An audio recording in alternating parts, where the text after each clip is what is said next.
The auctioneer's voice was a gravelly rasp, worn thin by decades of shouting over the rumble of diesel engines and the lowing of cattle. It was late October 1972. A sharp wind whipped across the equipment yard behind the sale barn, carrying the scent of rust and cold mud. Most of the good iron had already gone under the hammer, a clean John Deere 4020 that brought a gasp from the crowd, a couple of decent International Harvester combines.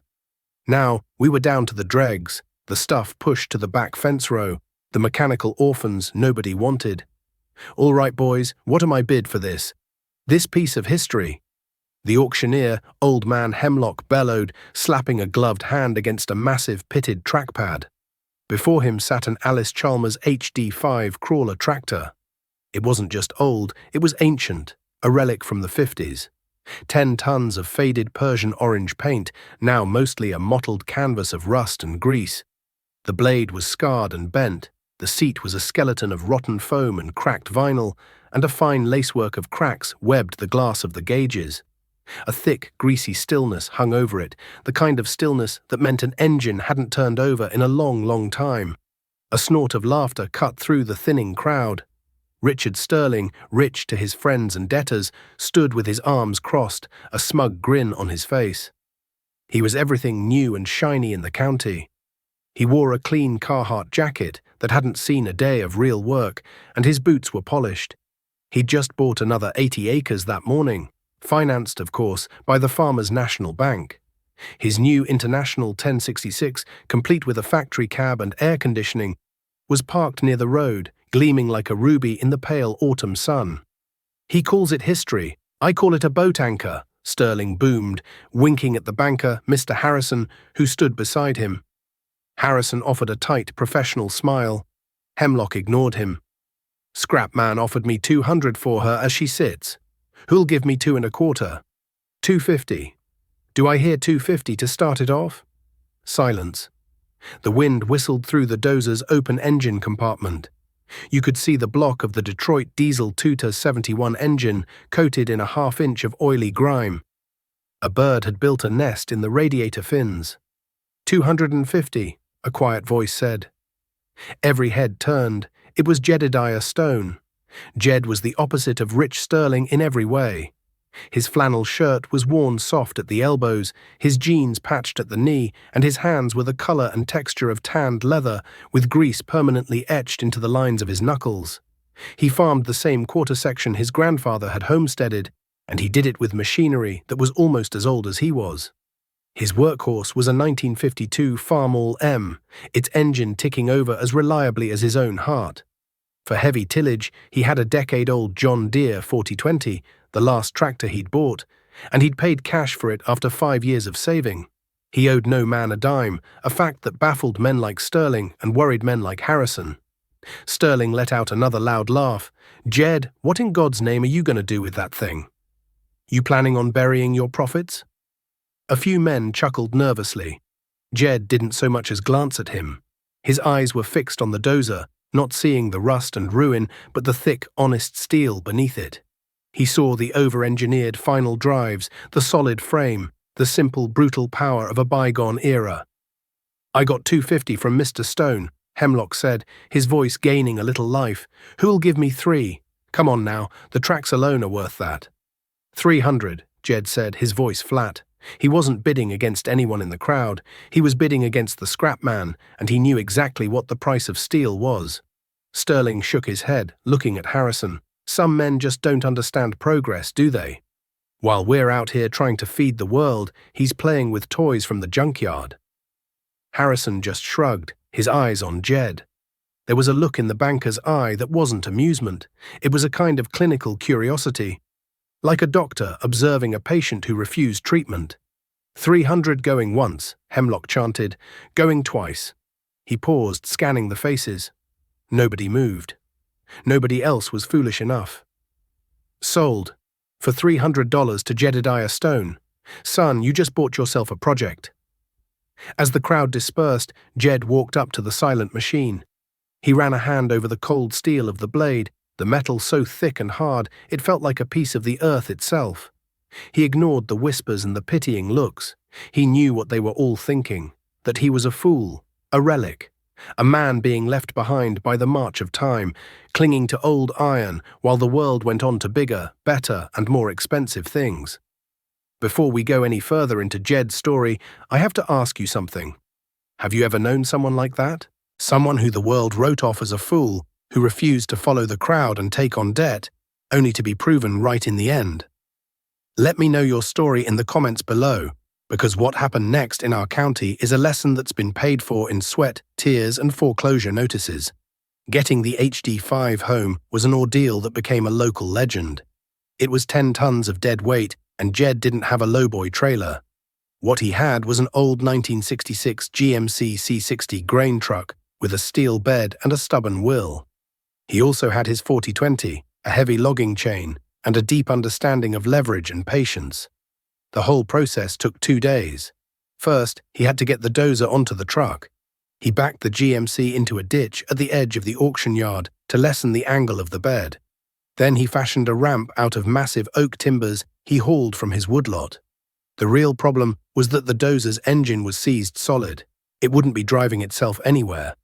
He hooked the John Deere to the front of the dozer with the logging chain. The 4020's diesel engine roared, the rear tires digging into the soft ground, but the dozer's tracks were frozen to the mud. It barely budged. Sterling drove by on the first afternoon, slowing his shiny Ford pickup to a crawl. "Need a real tractor to move that thing, Jed," he yelled out the window before peeling away, kicking up a plume of gravel. Jed just wiped the sweat from his brow and kept working. He spent the rest of the day with a long-handled shovel and a pry bar, digging the mud and clay away from the tracks, freeing them from the earth's grip. The next morning, he brought a solution born of old-timer ingenuity. He drove 2 heavy steel posts into the ground behind the truck, anchored a block and tackle to them, and ran a thick steel cable from the pulley to the dozer's drawbar. He then hooked the John Deere to the other end of the cable. Now, instead of pulling the dozer directly, the tractor was pulling the cable through the pulley system, multiplying its force. With a low groan of stressed metal and the high-pitched symphony of the 4020's hydraulics, the 10-ton beast began to move. It scraped its way up the oak planks inch by agonizing inch, the timbers groaning under the immense weight. The whole town, it seemed, found a reason to drive past the auction yard that day, watching the slow, grinding spectacle. Finally, with a shudder that shook the ground, the HD5 settled onto the bed of the GMC. The truck's springs flattened, the tires bulging under the load. The drive home was a 5-mile-per-hour crawl. Jed hunched over the wheel of the groaning truck, hazards flashing, a long line of impatient cars trailing behind him. He didn't care. He had his prize. He backed it into his machine shed, the building seeming to shrink around the sheer bulk of the orange monster. The real work was about to begin. For the next 6 months, the machine shed became Jed's sanctuary and his crucible. Every night after the farm chores were done, and long into the weekends, the lonely light of a single bare bulb would burn in the shed, accompanied by the sounds of clanging steel and muttered curses. The Detroit Diesel 2-71 was a legend, a 2-stroke wonder known for its reliability and its ear-splitting scream. But this one was a tomb. He started by soaking every bolt he could see with penetrating oil, letting the acrid smell hang in the air for a week. Even so, nearly every other bolt snapped under the strain of his 4-foot breaker bar. He'd grunt, the muscles in his back and shoulders cording, and then would come the sharp crack of shearing steel, a sound that made him wince every time. Each broken bolt meant hours more work with a drill and an easy out. He pulled the cylinder head first. It took a chain hoist rigged to a roof beam to lift it. The sight underneath was grim. The cylinder liners were scored and rusted, and 2 of the pistons were seized solid in their bores. Water had gotten in through a cracked exhaust manifold and sat there for years, working its slow, destructive magic. This wasn't a simple repair. This was a resurrection. He had to press the old liners out with a hydraulic jack and a custom-made jig. He drove 150 miles to a salvage yard in the next state, a sprawling graveyard of forgotten iron, where he spent a full day digging through weeds and mud to find a matching 271 block from a wrecked generator set. He scavenged the liners, a crankshaft, and a set of injectors from it. Back in his shop, the work became meticulous. He honed the salvaged liners himself, using a ball hone on his heavy-duty drill, moving it up and down in a perfect cross-hatch pattern until the surface was clean and true. He checked the tolerances with a micrometer, his rough fingers surprisingly nimble with the delicate instrument.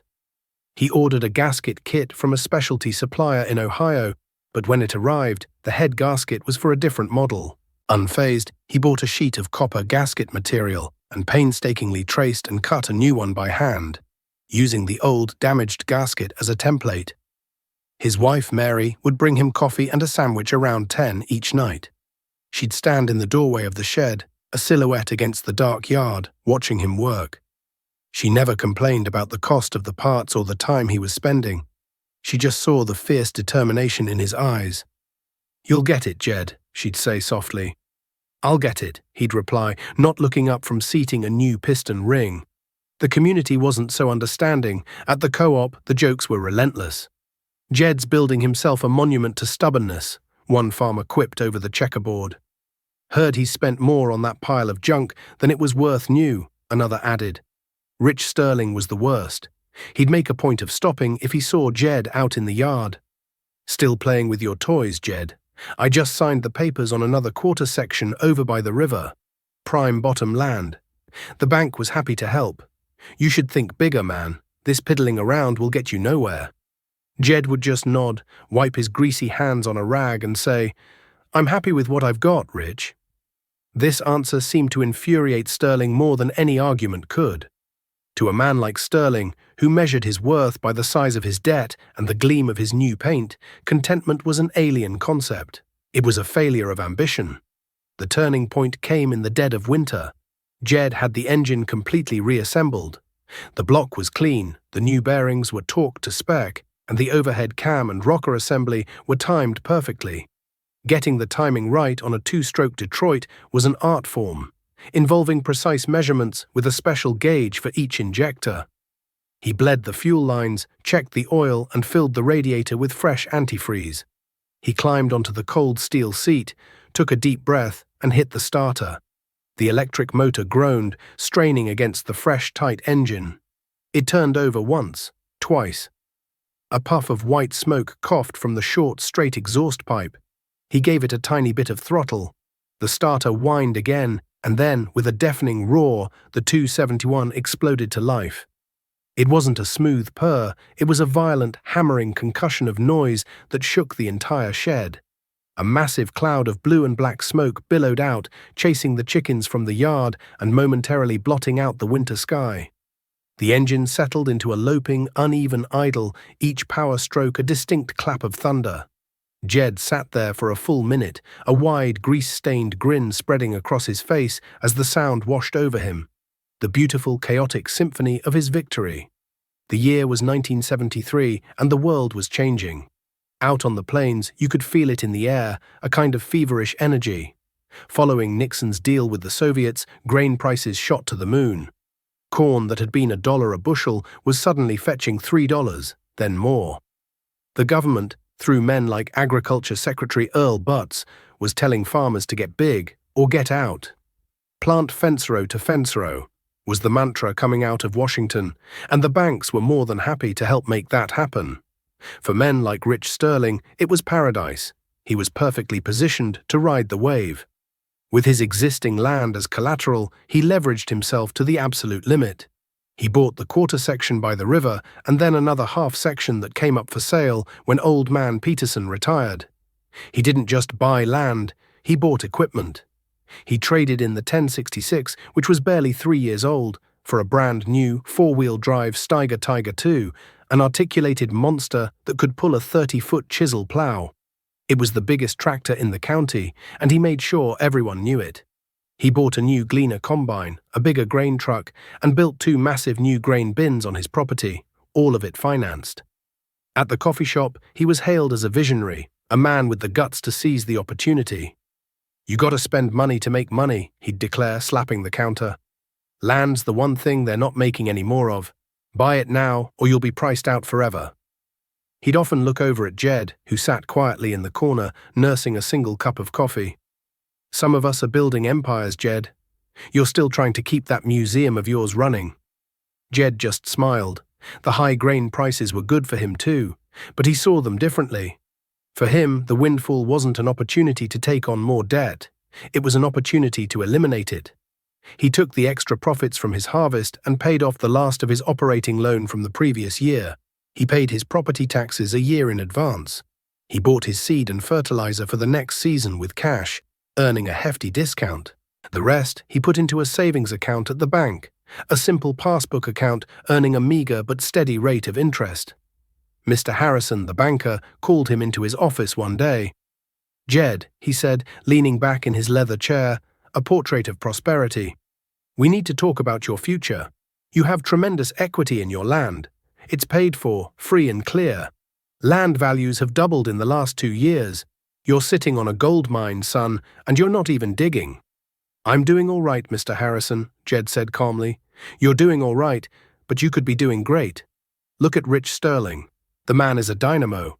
We just approved another loan for him to put in a center pivot irrigation system.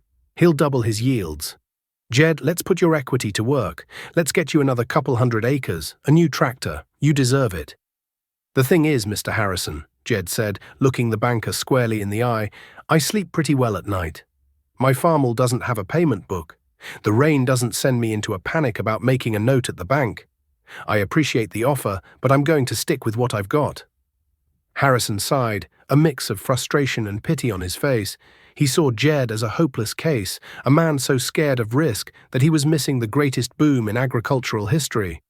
Jed was seen as a failure, a man who lacked the vision and courage to grow. While Sterling was ploughing under fence rows and draining wetlands to gain every last square foot of tillable ground, Jed was finally putting his rebuilt HD5 to work. But he wasn't clearing new land. The first thing he did was crawl the rumbling orange machine to the back of his property, to a low-lying area that was always too wet to plant. Over the course of a month, he methodically dug out a deep 3-acre pond, piling the rich black soil to create a high, wide dam. Then, on the rolling hills that made up most of his farm, he started cutting terraces. He spent hundreds of hours on the Dozer, the Detroit diesel screaming as he carved long, gentle contours into the slopes. The other farmers thought he was crazy. "Look at him," they'd say, slowing down on the gravel road. "He's wasting prime farmland, digging a hole and making his fields all wavy. He could be planting corn there." They didn't understand. Jed wasn't thinking about next year's crop. He was thinking about the next 50 years. The pond would hold water, a reserve against the dry spells that always came. The terraces would stop the rain from washing his precious topsoil down into the creek. He was investing not in acreage, but in the health and sustainability of the land he already owned. One hot afternoon in the late summer of 1974, Jed was on the Dozer, finishing the last terrace on the West Hill. He had the engine throttled down, the machine moving slowly, the big blade peeling back the sod with a satisfying hiss. The radio he'd mounted in a tin can on the fender was playing softly over the engine's roar. A news bulletin cut in. The announcer's voice was grave, talking about runaway inflation, an oil embargo by a group called OPEC, and a new Federal Reserve chairman named Arthur Burns who was promising to break the back of inflation no matter the cost. He mentioned something about interest rates and how they might have to rise significantly. Jed shut the machine down. In the sudden silence, the buzzing of insects sounded deafening. He looked out across his newly terraced fields at the glint of the sun on his new pond. Then he looked east toward the river, where he could just make out the silver tops of Rich Sterling's new grain bins and the massive irrigated circle of green that was his new cornfield. Sterling had borrowed hundreds of thousands of dollars, and every single one of those loans had a variable interest rate. A cold knot tightened in Jed's stomach. The sky was clear blue, without a cloud in sight, but he could feel a storm coming. A different kind of storm, one that wouldn't show up on any weather forecast, but had the power to wash a man's entire world away.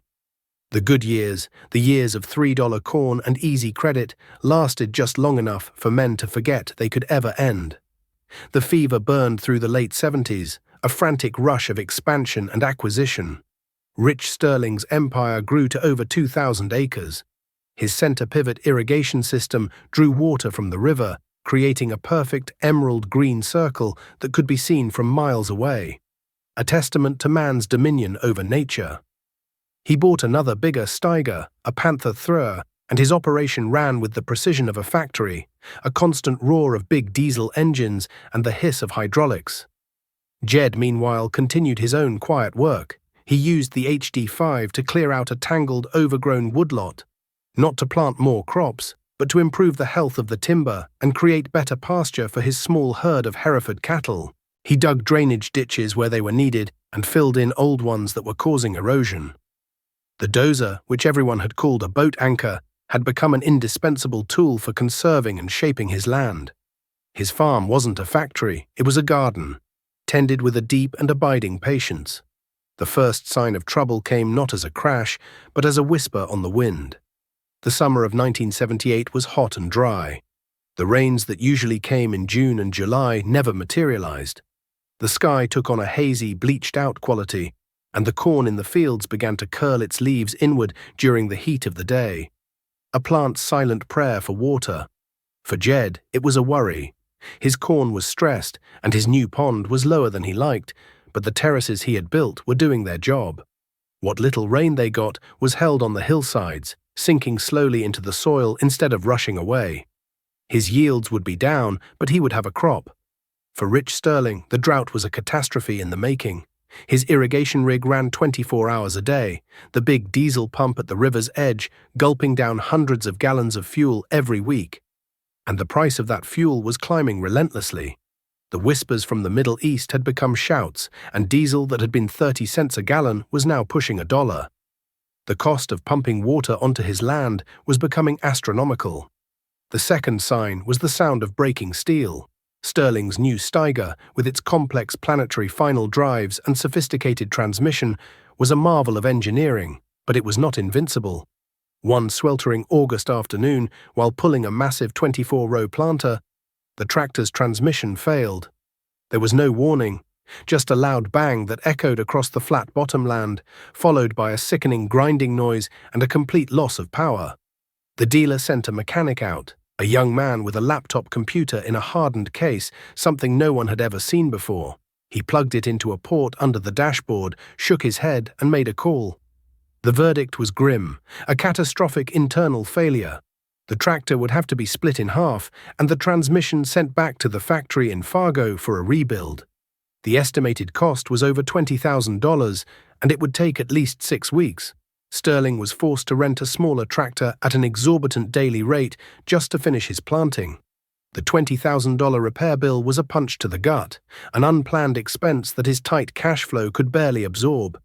He grew short-tempered and grim. The confident swagger was gone, replaced by a nervous energy. The weeds began to creep back into the fence rows he had so proudly cleared. Jed heard about it at the co-op. He was there picking up a new set of points and condensers for his old Farmall M. The parts cost him $12.75. He had the tractor running again in an hour. Later that week, the final drive on his HD5 started leaking oil. He pulled it apart in his shed, a messy, greasy job that involved a 10-pound sledgehammer and a lot of swearing. He found a bad seal and a worn bearing. A call to a specialty parts supplier in Illinois located the parts, new old stock, sitting on a dusty shelf. The total cost was $115. 2 days later, the Dozer was back at work. The cracks in Sterling's empire were beginning to show, not as a great chasm, but as 1,000 tiny fissures. The cost of fuel, the cost of repairs, the cost of interest on his massive operating loans, it was all adding up. He was a man running faster and faster on a treadmill, trying to outpace the numbers that were chasing him. He had built a beautiful, modern, efficient machine, but he was discovering that the machine owned him, not the other way around. He was just another component, and one that was beginning to wear out. That fall, after the harvest, Mr. Harrison the banker was seen leaving Sterling's farm. He wasn't smiling. The meeting had been in the machine shed, and the banker's shoes were covered in dust when he left. It was a small thing, but people noticed. Bankers usually made you come to their clean offices. When they came out to your dusty shed, it meant the numbers weren't adding up.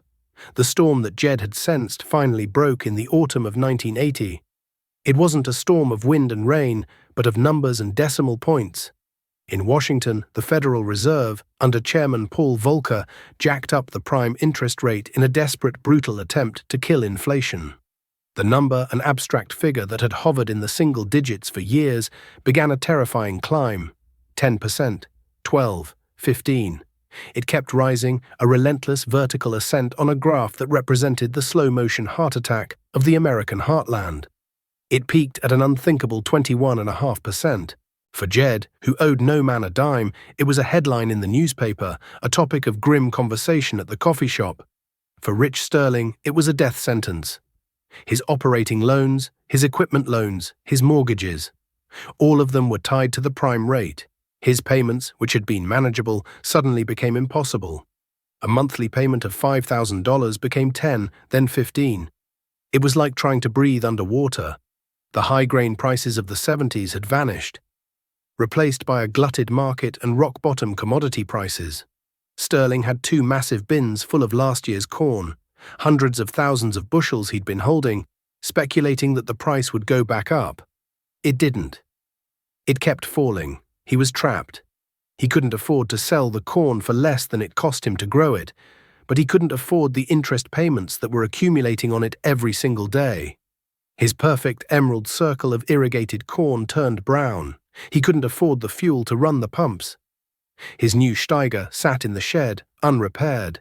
He couldn't afford the $20,000 bill. The weeds grew high along his drive, and a broken gate on one of his fields swung back and forth in the wind, a lonely, rhythmic squeak of defeat. The community watched in horrified silence. Sterling, the visionary, the man who was building an empire, was being dismantled piece by invisible forces he couldn't fight. He stopped coming to the coffee shop. His wife stopped going to church. A deep and profound shame settled over their farm, as thick and suffocating as the dust that now blew from their unworked fields. In the spring of 1982, the notice appeared, tacked to the bulletin board at the courthouse and printed in the local paper. A foreclosure auction, the assets of Sterling Farms, Incorporated. All 2,000 acres, the house, the sheds, the bins, and a long, heartbreaking list of equipment. The day of the auction was cold and grey, a perfect mirror of the mood. The same auctioneer, Old Man Hemlock, stood on the same flatbed trailer, but his voice had no life in it. The crowd was huge, but they were mostly silent, their faces grim. They weren't here for bargains. They were here to witness a tragedy and to wonder who would be next. Jed was there, standing at the back of the crowd. He wore the same patched jeans and worn flannel shirt. He felt no sense of victory, only a deep, aching sadness. He saw Mr. Harrison, the banker, standing near the front, his face a mask of professional detachment. Rich Sterling was nowhere to be seen. They sold the land first, parcel by parcel. Big agricultural corporations from out of state bought most of it. Faceless entities with deep pockets who saw the land not as a home, but as a number on a balance sheet. Then they sold the equipment. The massive Steiger Panther III, with its broken transmission, sold for pennies on the dollar to a salvage dealer. The Gleaner combine, the big grain trucks, the planters and plows, all of it went, scattered to the 4 winds. The empire was liquidated in under 3 hours. While the auction was grinding on, Jed saw a flicker of movement in the window of the Sterling's house. He slipped away from the crowd and walked up the porch steps. The door was unlocked. He stepped inside. The house was eerily silent, filled with boxes. Rich Sterling was sitting at the kitchen table, staring at a cup of coffee that had long since gone cold. He looked 10 years older. His face was pale, his eyes hollow. He looked up as Jed entered, and for a moment a flash of the old anger and pride flared in his eyes. Then it died, replaced by a weary resignation. "Come to see the show?" Sterling asked, his voice a hoarse whisper. "Come to see the fool get what he deserved?" Jed pulled out a chair and sat down. He didn't say anything for a long time. The only sound was the distant, droning voice of the auctioneer. "I didn't come to gloat, Rich," Jed said finally, his voice quiet. "I came to see my neighbor." A single tear traced a path through the grime on Sterling's cheek. "Neighbor," he scoffed, the word tasting like ash in his mouth. "I was never a neighbor to you, Jed. I was an arrogant fool. I mocked you. I laughed at your old iron. I thought you were stuck in the past. He gestured vaguely toward the window.